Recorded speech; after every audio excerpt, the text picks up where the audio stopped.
Welcome to episode 20 of OTD, your daily dose of soccer history by 17 Laws Guy.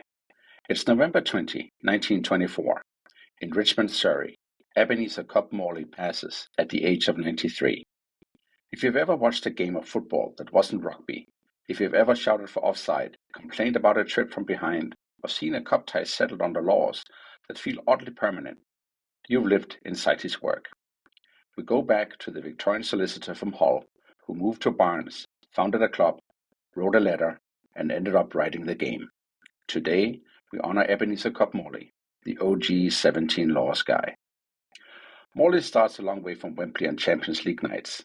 He is born in Hull in 1831, the eldest child of a nonconformist minister and his wife, Hannah. No public school production line here, no Eton or Harrow. He qualifies as a lawyer in 1854, and 4 years later moves south to the London suburb of Barnes, practicing as a solicitor from chambers in the Temple. In Barnes, he is not just a man of paper and ink. He rows for London Rowing Club, helps found the Barnes and Mortlake Regatta, and even builds a gym for footballers and rowers by the river, Victorian cross-training, before anyone called it that. And then, in 1862, he founds a football club, Barnes FC. He captains them, plays on the wing, and very quickly discovers the central problem of mid-19th century football. Each person on the field is playing a different sport than the person next to them. At public schools, at Sheffield, in London parks, football can mean hacking or kicking the shins, holding the ball, then dropping it to run with it, fair catches, or, in some places, none of the above. One Saturday you're playing something that looks like rugby, next you're playing something closer to modern soccer, and sometimes both at once. For a solicitor who likes things written down and agreed to, this is chaos. So Morley does what good lawyers do. He writes a letter. In 1863, as captain of Barnes, he writes to Bell's Life in London, a sports paper read by the game's early obsessives, suggesting that clubs form a football association with a common code of rules. It lands. On October 26, 1863, representatives of a dozen London area clubs, Barnes, Blackheath, Civil Service, the War Office Team, the Forest Club from Leytonstone, and more, gather at the Freemasons Tavern on Great Queen Street in London. It's a big smoky upstairs room over a busy pub. Out of that meeting comes the Football Association. Out of that meeting comes Ebenezer Cobb Morley as its first honorary secretary. And then come the 6 meetings, 44 days that decide what kind of game the world will play. You can imagine the scene. Top hats on pegs, pints on the table, public school old boys and club captains arguing over whether you should be allowed to hack a man's shins or pick the ball up and run. Some want to keep rugby-style rules. The men from Blackheath, in particular, defend hacking and carrying with all the zeal of tradition. Others, including Morley, want a clean, dribbling game. At one meeting, the FA delays a decision and sends Morley off to look at the latest Cambridge rules, a kind of prototype association code.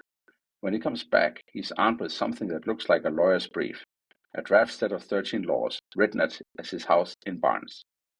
In November 1863, the crunch arrives. Hacking and running with the ball are on the table.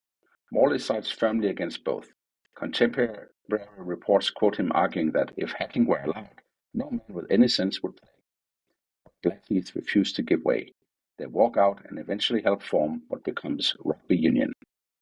On December 8, 1863, at the FA's 6th meeting, Morley's revised draft is finally adopted, 13 laws of the game, printed later that month by the publisher Lillywhite and sold for 1.06.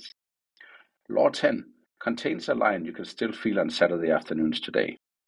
No player should carry the ball. Law 11 bans tripping and hacking. There are offside provisions, free kicks, throw-ins, goal dimensions, the skeleton of modern football, written in careful legal language by a man who spends his days drafting mortgages and wills. Charles Alcock, who will become the FA Cup's great champion, later calls Barnes never having had bare justice done to it, and Morley, a gentleman learned in the law whose code underpinned the association. Then comes the moment the words hit the grass. On December 19, 1863, Barnes play Richmond in what is widely recognized as the first match under the new FA laws. Morley is on the field. The game finishes 0-0, probably horribly scrappy, But the bigger point is that 22 men from different playing backgrounds managed to share a pitch under one code. The FA in these early days is fragile, membership is tiny, money is scarce, and for a while rugby-style codes look stronger. Morley serves as honorary secretary from 1863 to 66, steps back, then returns as the association's second president from 1867 to 74, then steadying hand during a period when the FA could easily have withered away. During his presidency, something crucial happens, the FA Cup. The idea comes from Charles Alcock, the FA secretary, in 1871, but it's Morley who's in the chair as president when the association agrees to launch a national knockout competition under its rules. A simple insight: if you can get clubs all over the country chasing a single trophy, you force them to accept the same laws. The first kickoff, the FA kicks off in 1871. On November 11, we dedicated an OTD episode to that last week. The final, at the Kennington Oval in March 1872, is Wanderers versus Royal Engineers.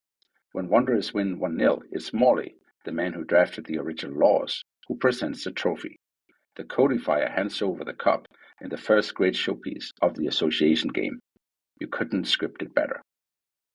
If that was the football side of his life, what about the solicitor? Morley qualifies as a lawyer in 1854 and practices from King's Bench Walk in London, handling what the records politely describe as mortgages and wills. His name appears in Victorian newspaper law reports attached to cases in the world of contested signatures, disputed intentions, and technical wording where misplaced phrase can cost someone their home or inheritance.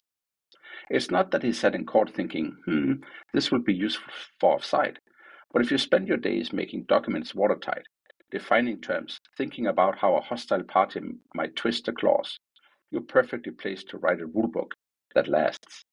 And that's the real miracle of the 1863 laws. Not that they are perfect, they aren't, but that they're legible and modular. You can tweak offside, add penalties, introduce substitutions, bring in goal nets, change how a goalkeeper handles the ball, and the core still stands. One continuous legal football line runs from a Victorian solicitor's draft in Barnes to the laws of the game sitting on the desks of IFAB in 2024. When the FA marked its 150th anniversary in 2013, Morley's original rulebook was displayed at the British Library alongside Magna Carta and Shakespeare, literally shelved as a foundational text of modern life. Back in the 1860s and 70s, though, they're just trying to keep the association alive. The next big step is alignment. The Sheffield clubs, who have their own influential code, slowly converge on the London FA's laws, with a formal unification in 1877. In 1886, the FA, the Scottish, Welsh and Irish associations create the International Football Association Board, or IFAB, to keep the laws harmonized. FIFA is founded in 1904 and, crucially, agrees to use the IFAB code. In Morley's later years, the game played under his laws isn't just a London pastime anymore, it's moving around the world. He stays in Barnes, serves on Surrey County Council from 1903 to 1919, acts as a justice of the peace, and helps look after Barnes Common as a conservator. Rowing never leaves him. The Barnes and Mortlake Regatta carries on, and he's remembered locally as a kind of all-purpose sportsman. At the FA's 50th anniversary in 1913, photographs shows Morley as a sharp-featured, mustachioed, grand old man of the game. Charles Alcock writes that Barnes and Morley never received bare justice for their early work, praising him as proof of the benefits of the physical cult. So what exactly did Ebenezer Cobb Morley change? He didn't invent football out of nowhere. People had been kicking balls and arguing over rules for generations. He didn't even dream up the FA Cup on his own. But what he did was this. He founded a club that wanted certainty instead of chaos. He wrote the letter that got the right people into the same room. He sat through 6 smoky Victorian meetings and fought to keep hacking and handling out of the new code. Then he went home to Barnes and drafted a slim set of laws in a solicitor's precise language that you can still recognize on a Saturday afternoon. And he came back when the FA was wobbling, took the presidency, and helped it steer through long enough for the FA Cup and national competitions to make the code unavoidable. And then he lived long enough to see his laws go from a 1 and 6 pence pamphlet to a global standard. For a podcast called 17 Laws Guy, it is hard to think of a better on this day than the one marking the passing of the man who wrote their ancestor Thank you ever so much, Ebenezer Cobb Morley, the OT 17 Laws Guy. That's all for episode 20 of OTD, the day we honor Ebenezer Cobb Morley, the man whose pen turned a dozen local games into the world's game. If you got thoughts, sources, or favorite stories of the early laws, email us at otd@17lawsguy. Subscribe and leave us a 5-star review so more students of the 17 laws can find us. Tomorrow, November 21, we travel to 1965 and a World Cup Interconfederation playoff like no other. North Korea versus Australia on neutral ground in Cambodia. How did the DPRK even end up there? Why were there so many Asian and African sides missing? And how did this little-known tie open the door to North Korea's astonishing run at England 66? You don't want to miss this one. See you then.